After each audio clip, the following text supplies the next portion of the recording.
بیان کی پیش گوئی کی تکبیر یسوع کی زندگی میں نظر آئی کہ تمہارا بادشاہ گدھے پہ سوار یروشلم میں داخل ہوگا۔ چوتھی بات، یسوع مسیح اپنے آپ کو ایک نجات دہندہ کے طور پہ پیش کرتا ہے جو امن اور سلامتی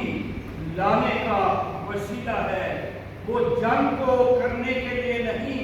بلکہ یروشلم میں اس جگہ پر جہاں اس کو مارا جانا ہے، دنیا کے لیے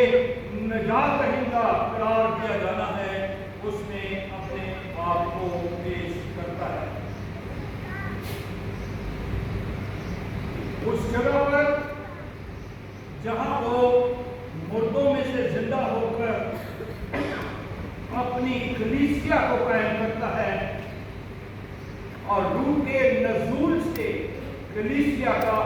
آغاز اسی جگہ سے ہوتا ہے۔ مسیح خداوند کو جب ہم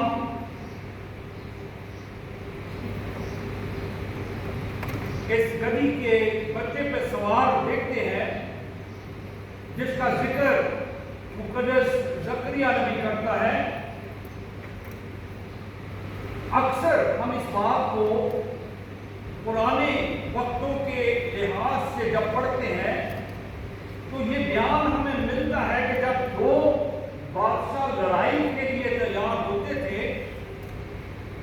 تو گھوڑوں کی سواری سے حملہ آور ایک دوسرے کی طرف بڑھتے تھے۔ گھوڑے پر سوار ہو کے ایک دوسرے کی طرف حملہ کرنے کی تیاری میں یہ اس بات کا اظہار نظر آتا تھا کہ وہ ایک دوسرے پر قابض ہونے کے لیے آگے بڑھ رہے ہیں۔ لیکن جب ان جنگوں کے بعد صلح کا پیغام ہوتا تھا تو وہ اس گدھے کی سواری سے لوگ ایک دوسرے کی طرف آیا اور جایا کرتے تھے تاکہ صلح کا پیغام دوسری سلطنت تک جا سکے، دوسرے بادشاہ تک جا سکے کہ ہم آپس میں رضامندی کرنا چاہتے ہیں۔ یہاں پر ہمیں نظر آتا ہے کہ یسوع کی جو سواری ہے لوگوں کے لیے امن اور سلامتی، نجات کا پیغام لے کر آ رہی ہے۔ یروشلم میں اس کا شاہانہ داخلہ ان کے درمیان خدمت گزاری کو پیش کرنے کا وسیلہ بن رہا ہے۔ امن کا، چین کا پیغام ان کو مل رہا ہے، اور یہاں پر ہمیں نظر آ رہا ہے کہ 31ویں آیت میں لکھا ہے، اور اگر کوئی تم سے پوچھے کہ کیوں کھولتے ہو تو یوں کہہ دینا کہ خداوند کو اس کی ضرورت ہے۔ اور یہاں نظر آ رہا ہے کہ اس گدھی کے بچے کو دینے کے لیے پہلے سے اس کے مالکوں کے ذہن کو بھی خدا کی قدرت نے تیار کیا کہ وہ اس بات کو جان لے کہ جس کی ضرورت خداوند کو ہے اور اس کی اویلیبلٹی سے اس کی قدر کتنی بڑھ جاتی ہے۔ عام طور پہ آج بھی ہمارے درمیان شاید اس جانور کی اس طرح سے قدر نہیں ہے جو گھوڑے اور دوسرے جانوروں کی گردانی جاتی ہے، لیکن یہاں پر ہمیں نظر آ رہا ہے کہ اس گدھی کے بچے پر سوار یسوع کے لیے اس کو لایا جانا اور اس کے مالکوں کے ذہن میں اس بات کا ڈالا جانا کہ جب انہوں نے یہ پوچھا تو ان کو بہو شاگردوں نے وہی بات کہی جو خداوند نے ان کو کہہ کر بھیجا تھا، اور اس نے کوئی آر محسوس نہیں کی کہ وہ اپنی اس جانور کو خداوند کے استعمال کے لیے دے دے۔ تھوڑا سا اس حوالے کی طرف بھی ساتھ میں ذہن لگائے رکھیے گا جو تمثیل مسیح نے ان لوگوں کو سمجھنے کے لیے بتائی کہ جو کچھ ٹیلنٹ خدا دیتا ہے اس کو اس کی خدمت گزاری کے لیے استعمال کرنے کے لیے خداوندی ہے جو باعث برکت بھی ٹھہراتا ہے۔ 37ویں آیت میں جب یہ مسیح خداوند اس نبی کے بچے پر سوار ہیں اور لکھا ہے جب وہ شہر کے نزدیک زیتون کے پہاڑ کے اتار پر پہنچا تو شاگردوں کی ساری جماعت اور سب موجودوں کے سبب سے جو انہوں نے دیکھے تھے خوش ہو کر بلند آواز سے خدا کی حمد کرنے لگی کہ مبارک ہے وہ بادشاہ جو خدا کے نام سے آتا ہے، آسمان پر صلح اور عالم بالا پر جلال۔ اگر آپ کو یاد ہو ہم نے کرسمس کے موقع پر ان فرشتوں کو جو گڈریوں کے پاس آگ تاپ رہے تھے بھیجے گئے اور اسی طرح کا پیغام ان کو دیا گیا اور انہوں نے بھی یہی کہا کہ تمہاری سلامتی ہو اور سلامتی کا شہزادہ تمہارے لیے ایک جرنی میں پیدا ہوا ہے، جاؤ اور اس کو سجدہ کرو، اس کو دیکھو۔ اور ایک فوج فرشتوں کی اس پیغام کو دینے کے لیے فرشتوں پر جو ہے گڈریوں پر ظاہر ہوئی۔ یہاں پر بھی ہمیں نظر آ رہا ہے کہ لوگ اسی پیغام کو برپا کیے ہوئے ہیں جو اس کی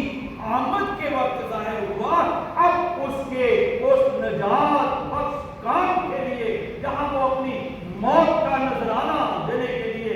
یروشلم کو روانہ ہے، وہی پھر سے نعرے بلند ہو رہے ہیں، وہی پیغام لوگوں کے لیے عام کیا جا رہا ہے کہ یہ دیکھو بادشاہ جو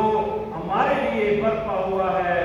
وہی مبارک ہے، وہی خدا کے نام سے آتا ہے، آسمان پر صلح اور عالم بالا پر جلال۔ بائبل میں کی کوئی بات یاد رکھیں کہ آپس کی ایک دوسرے کے ساتھ ملنے کے علاوہ کچھ نہیں ہے۔ ہر بات جو خدا کے منصوبہ کی ہے پیدائش سے لے کر مکاشفہ تک ملی ایک لائن میں جڑی ہوئی نظر آتی ہے، ہر بات ایک دوسرے کی تائید کرتی نظر آتی ہے، پیشگوئیاں ہیں پوری ہو رہی ہیں۔ آگے مسیح اسی طرح ان کے درمیان ظاہر ہو رہا ہے اور پھر اسی طرح جو کچھ بیان کیا گیا ہے، جو کچھ فرشتوں نے پیغام دیا ہے، وہ بھی اسی طرح سے ان لوگوں کے درمیان ظاہر ہو رہا ہے اور ان کے درمیان تمجید اور تعریف ہو رہی ہے۔ عزیزو، ہم نے ان 40 دنوں کے فاقہ کو جو دن اور رات مسیح نے کیا، اپنے گھروں میں بھی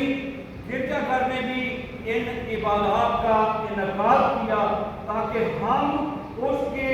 بدنی کمزوری میں ان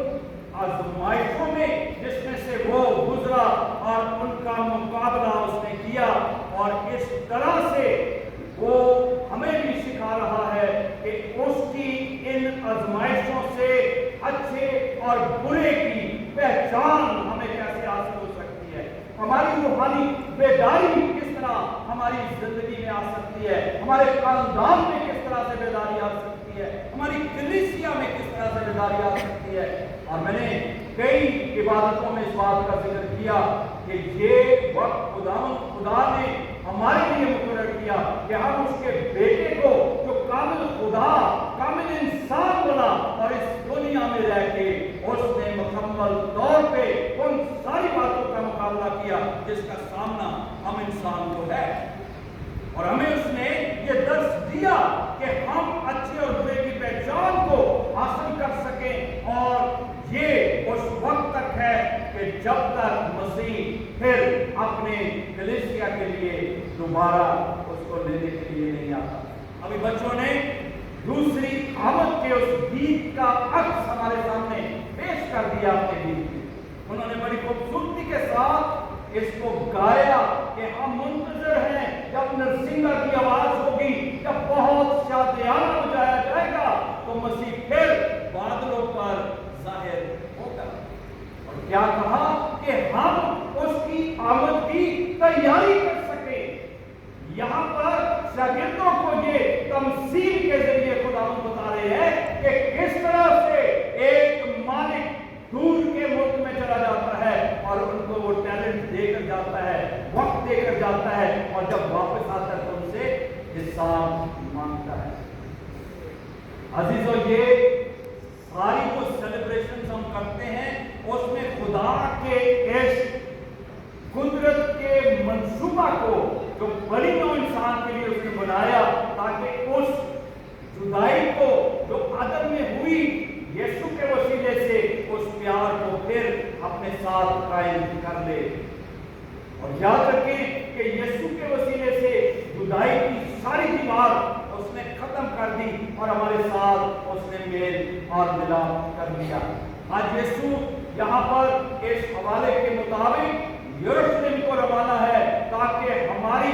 نجات کے اس بڑے کام کی تکمیل ہو سکے، اپنی جان کا نذرانہ دے کر دنیا کو پھر سے خدا باپ کے ساتھ ملا دے۔ آج اس ساری سیلیبریشن کو کرنا 2000 سال سے زیادہ شاگردوں نے بھی ایسے ہی اس ماحول کو دیکھا، کریٹ کیا، اور آج ہم اس میں سے گزرتے ہیں اور یسوع کی تعریف اور تمجید اور ستائش کرتے ہوئے ہم نے بھی ان زبوروں گیتوں کو گایا اور اس بات کا اظہار کیا کہ وہ بہت جلد پھر آنے والا ہے اور ہم اس کے لیے اپنے آپ کو تیار کر سکیں۔ یہ ساری جو اس کے فاتحہ کے بعد اس کی تیاری کلیسیائی طور پہ اس بات کو رکھا گیا کہ ہم عاجزی انکساری کے بعد ہم یسوع کے شاہانہ داخلہ میں اور پھر ان اگلے دنوں میں اس کے اس سارے کام کو جو اس نے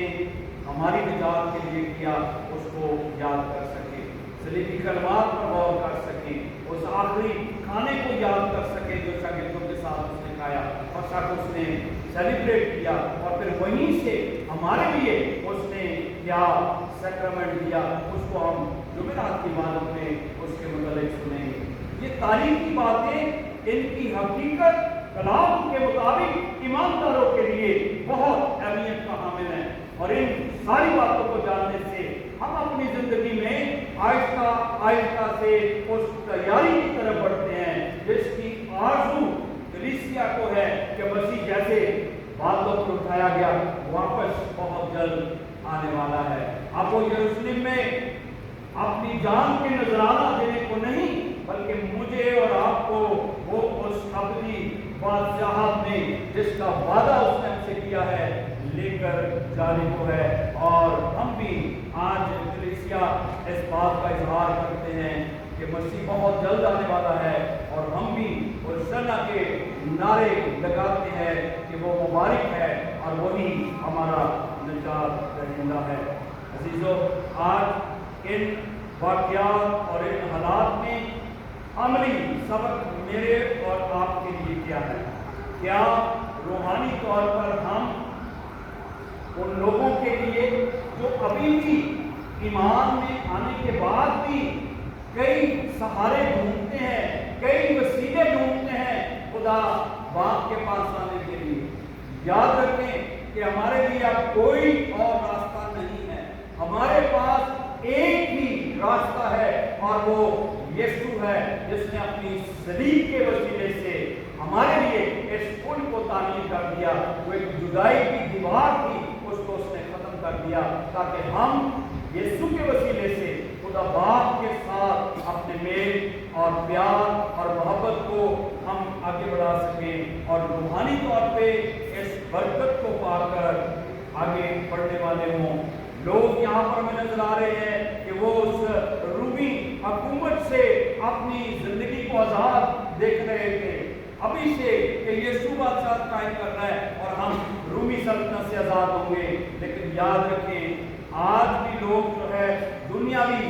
بادشاہوں کی طرف اپنی آنکھیں لگائے ہوئے زندگی میں آگے بڑھتے ہیں، لیکن ہمیں اپنے خیال کو خداوند کی طرف لگانے کی ضرورت ہے تاکہ ہم